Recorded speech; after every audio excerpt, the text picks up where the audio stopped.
জীবনে অনেক মানুষের সাথে সময় কাটাইছি, অনেক মানুষের সাথে আড্ডা দিছি। দেশের মাটিতে আসার পরে একটা জিনিস অনুভব করলাম যে এই যে মনে করেন আমি 1 মাস হয়েছে সৌদি আরব আসছি, তো এখনো কাজ পাই নাই। আলহামদুলিল্লাহ কোনো সমস্যা নাই, কিন্তু কথাটা হচ্ছে কি, মনে করেন যাদের সাথে এতদিন চলাফেরা করলাম বা যাদের সাথে সময় কাটাইলাম, দিন শেষে এই যে 1 মাস হয়ে গেল, তো অনেকেই আছে, হ্যাঁ অনেকেই আছে মনে করেন ফোন দিয়া কোনো মানে কেমন আছস বা ভালো আছস, খাইছস, এই ধরনের কোনো কথাবার্তা এখন পর্যন্ত কারোর থেকে শুনি নাই।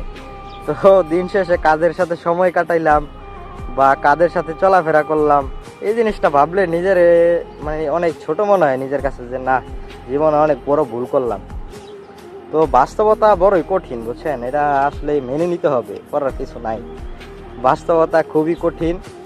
আর মানুষজন দিন শেষে ভুলে যাবে আপনাকে, আপনি যখন মারা যাবেন, হ্যাঁ, তখন আপনাকে মানুষ এবার সর্বোচ্চ 1 বছর 2 বছর, এর বেশি আর আপনাকে মনে রাখবে না। তো মনে করেন আমি হচ্ছে যে মনে করেন হ্যাঁ আপনার বন্ধু বান্ধব আছে, ঠিক আছে, সব কিছু ঠিক আছে, একসাথে অনেক সময় কাটাইতেছেন এখন বর্তমানে, কিন্তু ভবিষ্যতে বা একটা সময় গিয়ে দেখবেন আপনার পাশে কেউই নাই।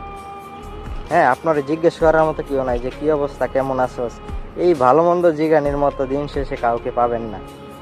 সবাই ভালো থাকবেন, সুস্থ থাকবেন। আল্লাহ হাফেজ।